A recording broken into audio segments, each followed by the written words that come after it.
Isaías capítulo 40, versículo de número 22. Amém? Apenas nesse versículo está escrito assim, ó: Ele é o que está assentado sobre a cúpula da terra, cujos moradores são como gafanhotos. É Ele quem estende os céus como cortina e os desenrola como tenda para neles habitar.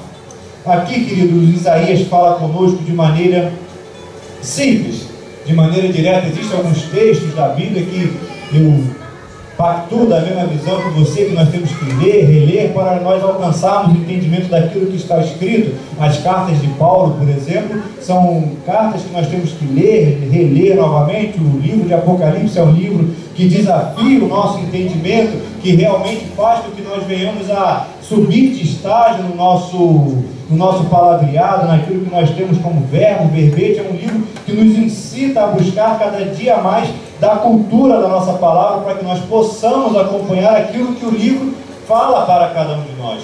Porém, esse texto que nós lemos, e todo o livro de Isaías, ele tem uma linguagem fácil, uma linguagem direta, uma linguagem que toca aos nossos corações numa primeira lida. E nesse versículo que nós lemos, ele não é de maneira diferente. Nesse versículo ele fala acerca de alguém, fala acerca dele. Ele quem? De repente essa pergunta fica nos nossos corações. Ele quem Isaías está falando nesse verso? Isaías está falando daquele, do nosso Redentor, daquele que se entregou na cruz do Calvário por mim e por você. Isaías está falando daquele que ainda viria, mas que já fazia morada dentro do coração dele. Aqui Isaías está falando acerca de um grande Deus que iria se fazer carne, se dar esse sacrifício por ele, por mim e por você. Isaías está falando aqui do nosso Deus que é vivo, que é soberano e que nós acabamos de louvar ainda há pouco. Isaías fala daquele que era, que é e que há de vir, daquele que é o nosso Redentor e que você cantou ainda há pouco, que você sabe que o seu Redentor vive, porque afinal de contas é desejo do nosso coração um dia estarmos na presença dele, estarmos na presença do nosso Redentor. E aqui nesse texto Isaías fala de quão grande é esse Deus que nós servimos. Isaías fala de quão poderoso é esse Deus que nós servimos, a ponto de Isaías falar: olha, o Deus que nós servimos é um Deus tão grande, um Deus tão poderoso, um Deus que é altíssimo, que Ele está assentado sobre a terra. Ele é um Deus tão grande, e aqui você pode até depois discutir se isso aqui é uma linguagem figurada, ou se é uma linguagem literal, falando acerca do tamanho do nosso Deus, mas indiferente da visão que Isaías, que o profeta colocou aqui, ele de qualquer maneira está querendo falar que nós servimos a um Deus que é gigantesco, nós servimos a um Deus que é grande, nós servimos a um Deus que é maior do que tudo e do que todos, nós servimos a um Deus que é maior do que a terra, nós servimos a um Deus que inclusive é maior do que aquele problema que você tem, nós servimos a um Deus que é gigante, que é poderoso, nós servimos a um Deus que é incapaz de ser medido pelas medidas que nós temos, porque Ele é maior do que o infinito, Ele é maior do que aquilo que nós temos como medida de megalomania. O nosso Deus é algo que transcende, que passa, que perpassa por qualquer tipo de medida que nós temos. E a palavra de Deus continua falando, e aqui ela transforma o tamanho de Deus numa margem de medida entre nós e Ele. Porque ele fala que Deus se assenta sobre a cúpula da terra e que nós, que somos os moradores, somos como gafanhotos. O nosso Deus, que é um Deus grande, que é um Deus soberano, que é um Deus enorme, se assim eu posso dizer, quando olha para nós, nos vê como gafanhotos.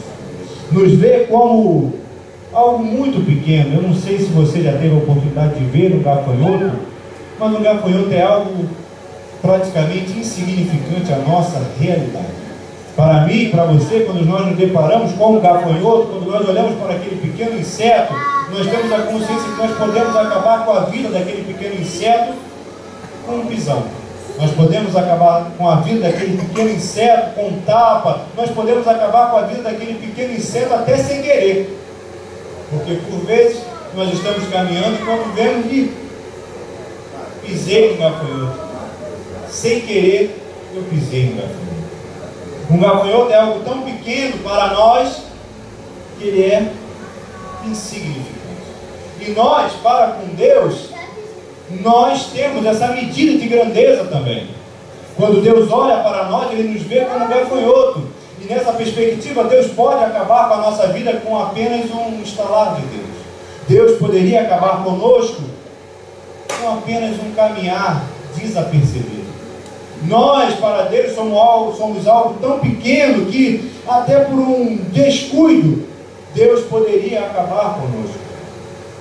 Mas esse Deus que é grande, que nós somos tão pequenos na presença dele, é o mesmo Deus que se deu em sacrifício por mim e por você. É um Deus que, mediante o seu tamanho, um Deus que, mediante a sua grandeza, se inclina do alto dos céus para ouvir o seu clamor. É um Deus que, apesar de grande, de gigantesco, de ser soberano, supremo, ele continua dos altos tronos olhando por você e por mim, apenas por um motivo: pelo amor que ele sente por você, por amor que ele sente por esse irmão que está do seu lado. Não existe nada que você possa fazer que justifique a atenção que Deus te dá. A única justificativa é o sacrifício feito na cruz do Calvário por você, por esse irmão que está do seu lado, pela sua vida. E por mais que você tente medir o tamanho desse sacrifício, o tamanho desse amor, não existe fita métrica que consiga conter esse tipo de situação e falar: olha, o tamanho de Deus é X, Y e Z. O tamanho do amor de Deus é tal que eu não consigo medir com essa fita métrica. Se eu tentasse medir com as batidas do meu coração, também não saberia medir. Se eu tentasse usar qualquer tipo de palavras, eu não conseguiria medir o tamanho que Deus tem por você. E se você entendesse essa palavra e o tamanho desse amor, você já estaria com as suas mãos levantadas, exaltando, glorificando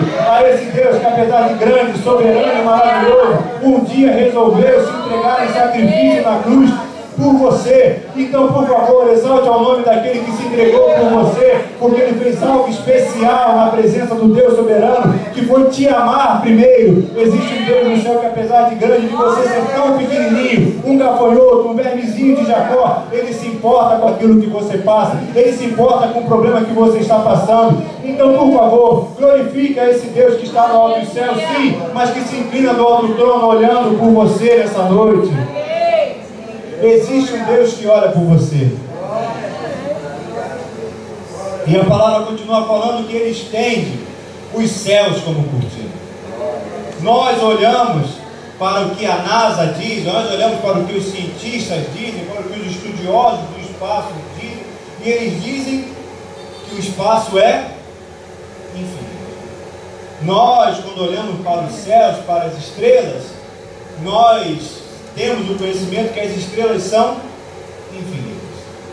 E Deus, quando fala com um dos seus, daqueles que Ele envia, Ele fala: olha, sai da sua tenda, conta as estrelas do céu, se assim pode, pois assim será a sua descendência. A promessa que Deus estava fazendo para aquele homem que se estende é que, apesar do céu é infinito, e a descendência dele seria maior do que o infinito.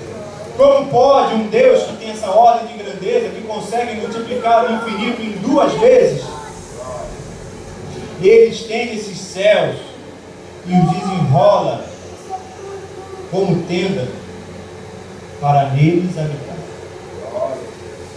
Esse Deus grande pega o céu, que é infinito, que não tem fim, que se nós pudéssemos andar, nós andaríamos para sempre nesse céu, nessa estrada, e Ele pega esse céu e faz uma tenda e habita dentro. Tamanho é o nosso Deus. Tamanho é o tamanho do nosso Deus. Ele é um Deus tão grande e poderoso que Ele habita na infinidade que é o céu. E esse Deus grande e poderoso é um Deus que nessa noite te trouxe até a casa dele. Esse Deus grande e poderoso é o Deus que olhou por você um dia de maneira especial. Esse Deus grande e poderoso é um Deus que um dia se entregou em sacrifício por você. Esse Deus enorme, esse Deus que dorme dentro do infinito, que habita dentro daquilo que não tem fim, é o mesmo Deus que habita dentro de você. Amém. Então você me pergunta: como pode um Deus tão grande e poderoso, que habita dentro do infinito? E aí, se você parar para pensar, isso é praticamente dentro da finitude do meu pensamento e do seu pensamento. Como pode um ser habitar dentro do infinito? A gente não consegue mensurar, a gente não consegue medir isso, porque para nós é tão grande, tão transcendental que a gente não alcança esse tipo de pensamento. E aí nós ficamos pensando, como pode um Deus tão grande como esse habitar dentro de mim e dentro de você? Eu não sei aqui se de repente você já teve uma oportunidade de ter um filho. Quantos aqui têm filho? E aí, antes de nós termos um filho, nós temos assim, você vai entender o que eu estou falando, nós temos um padrão do que é amor. Amor é isso aqui, a gente consegue definir.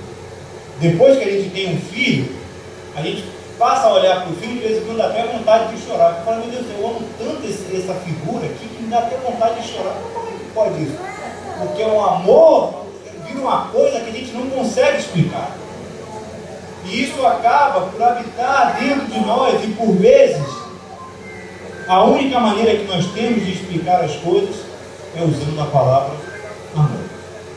E aí você continua se questionando, tá, eu entendi tudo que você falou acerca de Deus, eu entendi tudo que você falou acerca do Filho, mas eu continuo sem entender como é que um Deus que habita no infinito consegue habitar dentro de mim. Eu amo.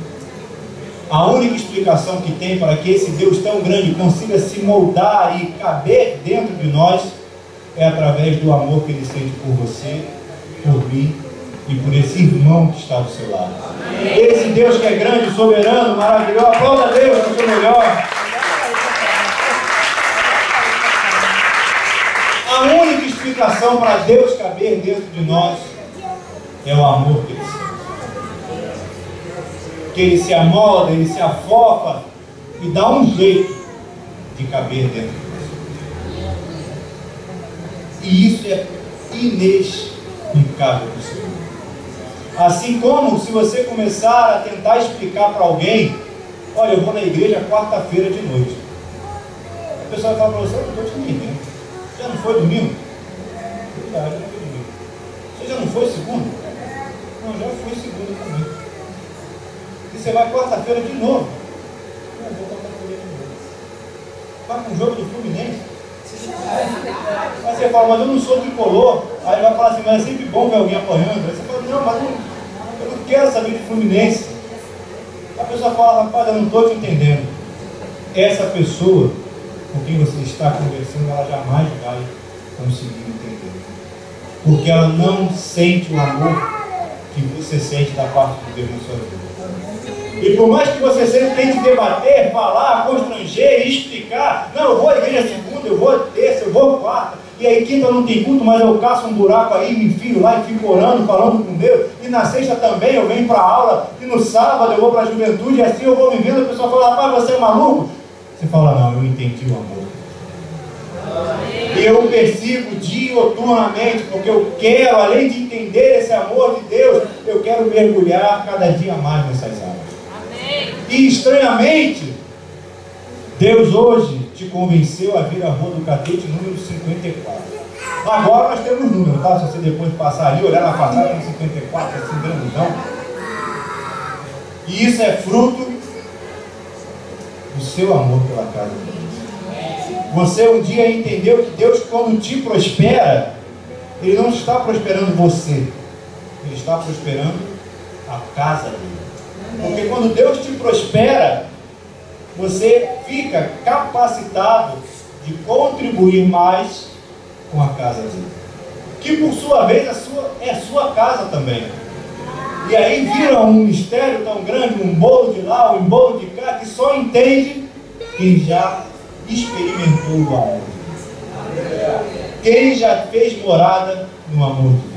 Quem um dia era pecador, pobre, cego e nu, e continua sendo assim, mas foi invadido por esse amor que constrangeu e que te fez render aos pés dele. Só entende desse amor quem um dia sentiu. Só entende do abraço do Pai que hoje em dia não está mais do lado quem um dia foi abraçado por ele. Por mais que você tente explicar para alguém, não, meu pai quando me abraçava era assim, assim, assado, a pessoa jamais vai entender o que aquele abraço te passa. Havia falta que esse abraço te faz. Mas o nosso Pai, que é vivo e poderoso, o abraço dele continua te envolvendo hoje. continuará te envolvendo amanhã, te envolveu ontem e vai continuar te envolvendo dia após dia. E essas portas continuarão abertas porque você vai continuar caminhando junto com esse Pai e Ele vai continuar trabalhando na sua vida para que você possa dia após dia abençoar cada vez mais essa casa estabelecida na Rua do Catete, número 54. Porque de repente, esse amor desse Pai você experimentou um dia aqui sentado. E isso só foi possível porque essas portas estão abertas na presença do nosso Rei. Amém? E aí na frente, à sua frente, tem envelope de dízimo, de oferta, porque essa casa só está aberta, espalhando desse amor de Deus por conta da sua contribuição e por conta daquilo que você tem feito para esse Deus que é grande e que nós somos como gafanhotos na presença dele. Mas pelo amor dele, pela misericórdia dele, ele conta com você. Ele conta contigo, ele conta com esse irmão que está do seu lado para que essa casa continue aberta. Então você que trouxe algo especial para o seu pai nessa noite, tem um envelope.